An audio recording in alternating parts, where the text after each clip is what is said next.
வணக்கம். நம்ம சேனலுக்கு தொடர்ந்து ஆதரவளித்துக் கொண்டிருக்கும் நல்ல உள்ளங்களுக்கு நன்றி. வசமாக சிக்கினார்களானால் வசமாக சிக்கியது போல தான் தெரியுது. பதட்டத்தில் பண்ணுற பல விஷயங்கள் இன்றைக்கி காவல்துறைக்கு ஒரு மிகப்பெரிய தலைகுனிவை ஏற்படுத்தியிருக்கிறது. பதட்டத்தில் என்ன பண்ணாங்க? இப்போ சிஎம் உதயநிதி அவர்கள், இப்போ திமுககாரங்க இவங்க தான் போய் மக்கள்கிட்ட ஓட்டு கேட்டு அடுத்து ஜெயிக்கணும். காவல்துறையில் இருக்கவங்களுக்கு என்ன ஆச்சு? நம்ம காப்பாற்றிக்கணும், அவ்வளோதான். 6 காவல்துறையில் இருக்கக்கூடிய அந்த அடித்தவங்க சேர்ந்து இன்றைக்கி ஸ்டாலின் அரசாங்கத்துக்கு ஒரு முட்டு சந்தில் கொண்டு போய் நிறுத்திட்டாங்க, முடிவுரை எழுதி விட்டார்கள்னா மிக இல்லை. மாவட்ட நீதிபதி விசாரணையில் இன்றைக்கி ஆய்வாளரை பார்த்து கேட்குறாங்க, அவருக்கு வலிப்பு இறந்தான்னு சொல்கிறீங்களே, எப்படி சொல்கிறீங்க கேட்டதுக்கு இது வரைக்கும் பதில் இல்லை. ஒன்று. ரெண்டாவது, நிகிதா அவர்கள் எஃப்ஐஆர் அவங்களுக்கு அவங்க சொன்ன உடனே புகார் சொன்னோன்னே எஃப்ஐஆர் போட்டிங்களா? அப்போ என்ன நடந்திருக்குது? வரக்கூடிய விஷயம்லாம் பார்க்கும்போது இறந்த உடனே, அதாவது அந்த அஜித் அவர்கள் இறந்த பிறகு தான் நிகிதா கொடுத்த கம்ப்ளைண்ட் மேலே எஃப்ஐஆரே போட்டிருக்காங்க. இது இப்போ வந்துருச்சு, வெளியில் வந்துருச்சு. சரி, இதையும் தாண்டி சிபிஐ உள்ளே வரப்போகுதே. சிபிஐ உள்ளே வர்றது எவ்வளோ பெரிய சிக்கல். இப்போ இங்கே இருக்கக்கூடிய லோக்கல் போலீஸு, சிபிசிஐடி இவங்க விசாரிக்கும் போது ஒரு சில அட்ஜஸ்ட்மெண்ட் பண்ணுவாங்க. சிபிஐ உள்ளே வந்தால் என்ன நடக்கும்னா, எப்பயுமே ஒரு புலனாய்வு அமைப்புகளுக்கிடையே இயற்கையிலே ஒரு மோதல் இருக்கும். இவங்க இல்லாமல் அவங்கள கூப்பிட்றாங்கன்னா அவங்க இன்னும் கொஞ்சம் ஸ்ட்ரிக்டாக இருப்பாங்க. இன்னொன்று, இவங்க அவங்களுக்கு ஒத்துழைப்பு கொடுக்கணும். ஒருவேளை சிபிஐக்கு இவங்க ஒத்துழைப்பு கொடுப்பாங்களான்னு கேட்டால் ஒத்துழைப்பு கொடுக்க வேண்டிய கட்டாயத்துக்கு போயிட்டாங்க. தலைக்கு மேலே வெள்ளம் போனால் ஜாலெண்ண மூலம் என்னங்க ரேஞ்சுக்கு போயிடுச்சு. எப்படி வகையாக மாட்டிட்டாங்க அப்படின்னா, இவங்க ஒரு முறையாக நீங்கள் ஒரு கம்ப்ளைண்ட் வாங்கி அதை அடித்து இறந்து போனால் கூட நீங்கள் ஏற்றுக்கலாம், ஏதோ ஒன்று சொல்லலாம். நீங்கள் எஃப்ஐஆரே வாங்கலை, அதையும் தாண்டி பார்த்தீங்கன்னா நீங்கள் அடுத்து சொன்னது பொய். நீங்கள் அன்அஃபீஷியலாக போலீஸ் சீருடை இல்லாமல் வெளியில் வச்சு அடிச்சிருக்கீங்க. அதை வீடியோ எடுத்து ஒரே ஒரு அந்த அடிக்கிற அந்த காவல்துறை அவருக்கு மட்டும்தான் ஃபஸ்ட்டு ஒரு குற்றவாளியாக சேர்த்துருக்காங்க. மிச்சம் 4-5 போலீஸ்காரங்க நிற்கிறாங்க, அவங்களாம் 2வது தான். ஆனால் சிபிஐ உள்ளே வந்துட்டா எல்லாருக்கும் ஒரே குற்றம்தான். சிபிஐ உள்ளே வர்றதுனால ஏற்கனவே கால் ஹிஸ்ட்ரி, நிகிதா அவர்கள் அந்த தொலைஞ்சு போச்சு அப்படின்னோடனே போலீஸில் கம்ப்ளைண்ட் கொடுக்கறது மட்டும் இல்லாமல் நிறைய பேர்கிட்ட பேசியிருப்பாங்க. பேசாமல் இந்த அளவுக்கு காவல்துறை நடவடிக்கை எடுக்காது. சின்ன குழந்தை கேட்டால் கூட தெரியும் யார் யார்கிட்டலாம் பேசினாங்க. காவல்துறையில் இருக்கக்கூடிய அந்த இவங்க யார் யார்கிட்டலாம் பேசினாங்க, இவர்களுக்கு யார் அந்த இன்ஸ்ட்ரக்ஷனை கொடுத்ததுன்னா இது வரைக்கும் பதில் இல்லை. ஏன்னா இது அந்த அடித்தவங்க அங்கே இருக்கக்கூடிய டிஎஸ்பி தலைமையில் இயங்கக்கூடிய படை. இன்றைக்கி டிஎஸ்பி வேகமாக மாவட்ட நீதிபதிகிட்ட வாக்குமூலம் கொடுத்துட்டு நடந்ததை சொல்லிவிட்டு வேகமாக ஓடுறார் ஆட்டோவில். மிடுக்காக வந்த போலீஸ் அதிகாரி எங்கேயோ ஓடுறவர் எங்கே. அதான் சொன்னோம்ல, காலம் எல்லாம் மாறும். நீங்கள் காவல்துறையில் இருக்கீங்க, அந்த ட்ரெஸ்ஸு போட்டதுனால எளிய மக்களை ரொம்ப மோசமாக நடத்தியிருக்கிறேன் என்றால் ஒரு நாள் இல்லை ஒரு நாள் உங்களுக்கு அந்த விளைவுகள் கண்டிப்பாக வரும். இந்த அவமானம் தேவையா? கொஞ்சம் யோசனை பாருங்கள்.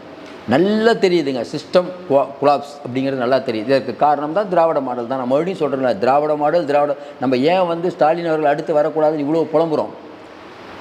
ஸ்டாலின் அவர்கள் ஆட்சி பண்ணால் அது நடக்குமா? ஜெய்பீம் பார்த்துட்டு அழுத முதலமைச்சர் இதை ஏற்றுக்குவார்னு நினைக்கிறீங்க? கண்டிப்பாக ஏற்றுக்க மாட்டார். ஆனால் அவரையும் மீறி அதிகார சக்தியில் நடந்து கொண்டு இருக்கிறது. அப்போ சங்கர்ஜிவால் போடுற உத்தரவே கீழ்ப்படியாதவங்களாம் இருக்கிறதுக்கு என்ன காரணம்னா, சங்கர்ஜிவால் சொன்னால் என்ன, நம்ம கிச்சன் கேபினெட்டை கொடுத்து உள்ளே வரோம். புரியுதுங்களா உங்களுக்கு?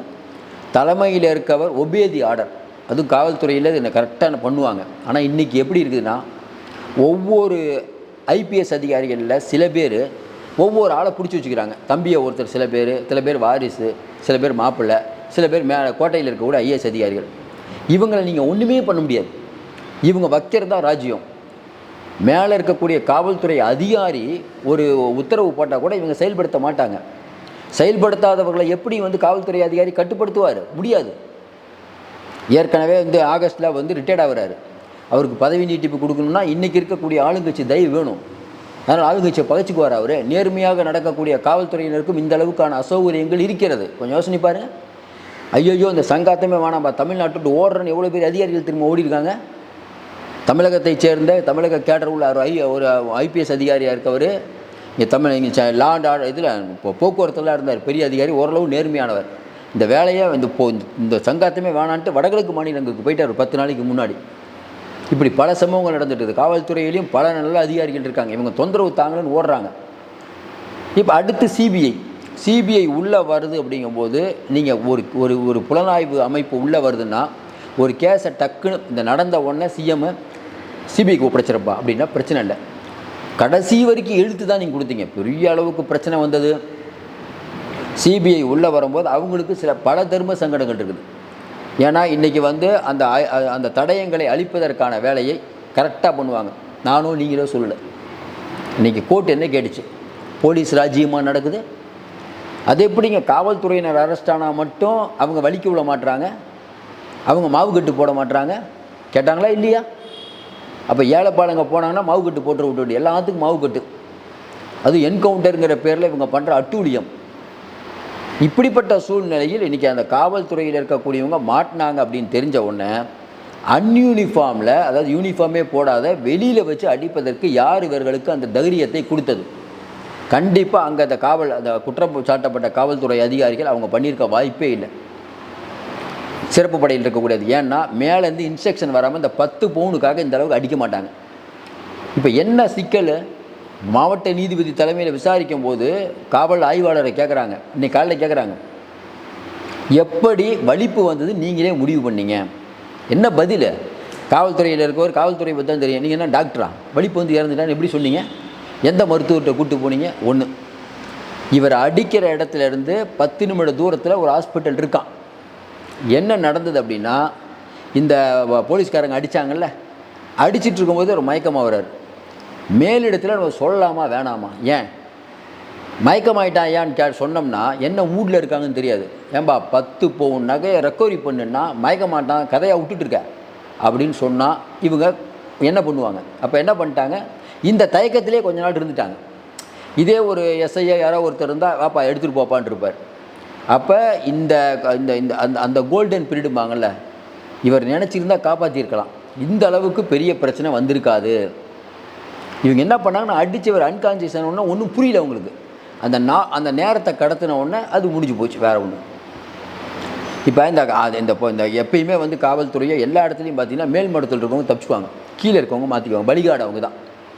நீங்கள் கள்ளச்சாராய மரணம் பார்த்துருக்கோம், இந்த மரக்காணம், இந்த பக்கம் கள்ளக்குறிச்சி, எல்லா இடத்துலையும் பார்த்தீங்கன்னா பெரிய அதிகாரிகள் தப்பிச்சுக்குவாங்க. ஏங்க பல்ல பிடுங்குறாரு பல்வீர் சிங்னு ஒருத்தர், பல்ல பிடுங்குற ஒரு ஐபிஎஸ் அதிகாரி பல்ல பிடுங்குறாரு.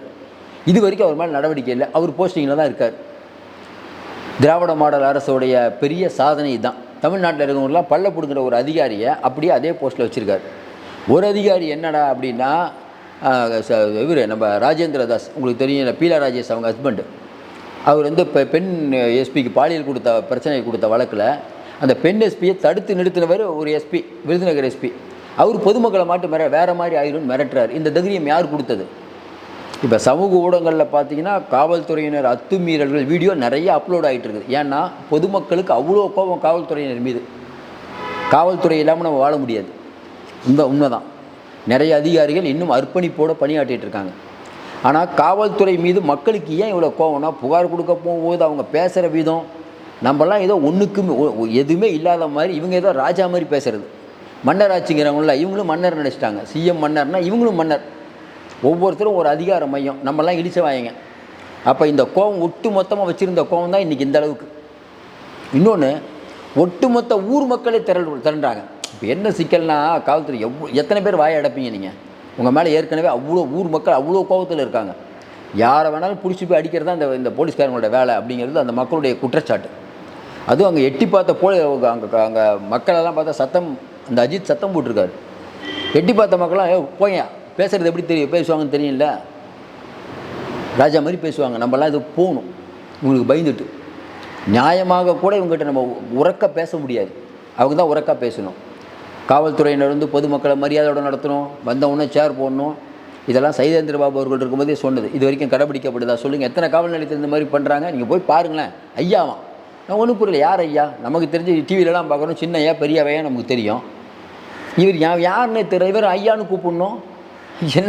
என்னங்க ராஜா வாங்க நீங்கள்? நம்ம ஒன்றும் புரியலையே இருக்கிறீங்க. இவங்க என்ன ஒன்று, அதாவது உயர் மட்டத்தில் இருக்கக்கூடிய எஸ்பி ரேங்கில் ஐஏஎஸ் இவர்கள் கூட மனிதாபத்தோடு நடந்து கொள்வார்கள். சில பேர் பண்ணுற வேலைலாம் பார்த்தீங்கன்னா அந்த அளவுக்கு ஒரு அராஜகம்.